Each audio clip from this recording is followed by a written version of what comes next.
Hello everyone, welcome back to a new video. I am currently milking cows, as you can see. And I was waiting on a couple of slow cows. And I figured I'd answer some of your guys' questions from my last video about Evie, who is still doing good, by the way. So one question is, are barber pole worms something that will get passed to the rest of the herd? And unfortunately, yes, it can be, if the right protocols are not in place. Another question was how to stop it from spreading, which would be, you know, feeding the goats from feeders, just checking every day, making sure that their body condition scores are well. And somebody else asked, do I have to treat every single other goat? And the answer is no. In an effort to treat this without creating dewormer resistance in the worms, I am not going to be treating every single goat. If I was going to treat every single goat, you know, it would probably be a waste of dewormer because not every goat needs to be treated. So for example, a goat that has a worm load of 100 could be fat, happy, healthy, shiny coat, bright eyes. She could look amazing. And the next goat with 100 worm count could look dull coated, dull eyes, skinny, poor body condition, and she would just be reacting differently. So you have to take worms and goats by a case-by-case basis. You can't blanket treat, and you can't do a deworming schedule, otherwise you may create dewormer resistance, which is where the worms become resistant to the dewormer and don't die. So in an effort to prevent creating superworms, I'm not going to be deworming every single animal. I'm going to be doing some more fecal samples to make sure that we're not having an issue. And in the meantime, just monitoring and making sure that nobody is getting too skinny. And if they are, I will go ahead and deworm them. So yeah, time to keep working.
So it's a couple days later after that initial milking footage, and I'm just sitting here in the goat trailer again, and I just wanted to show you guys the cute little group pen that I have going in here. We have Princess, Margaret, and Kitty, and then we have Frosty, Polaris, Bane, and Prince.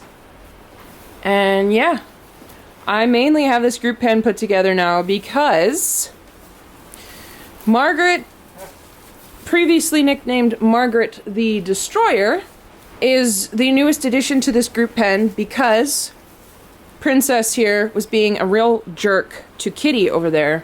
And Kitty is Margaret's daughter, so they kind of get along. So I figured I would put Margaret in this pen to exactly combat Princess's bad behavior and give her a little bit of a respite. So they're sorting out differences, and it seems to be working so far. Margaret doesn't seem to be a jerk to the other babies, which is the biggest concern that I had, because that right there is Prince. That's Princess's son. And she's not doing anything to push him away. So she's leaving him alone for the most part. it looks like. Like, obviously I'm not here all day every day, even though I want to be.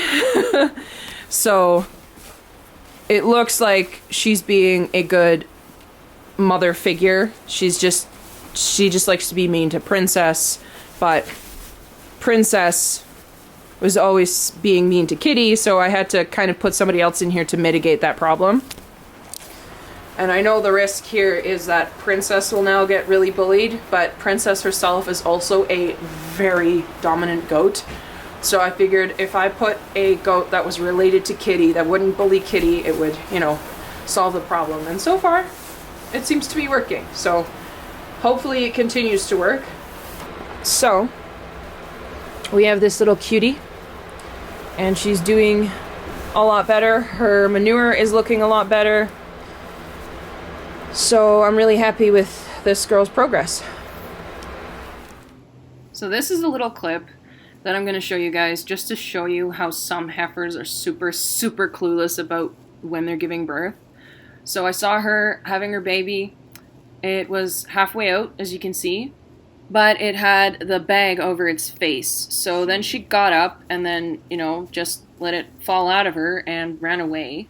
And the baby, once I got to it, was unresponsive. So I stuck some straw in her nose and tickled her until she started coughing up that phlegm. But this is just a prime example of how some of these animals are really clueless about what's going on. And, you know, this one could have died if I hadn't helped her out. So I'm happy that we have this cute little heifer on the ground.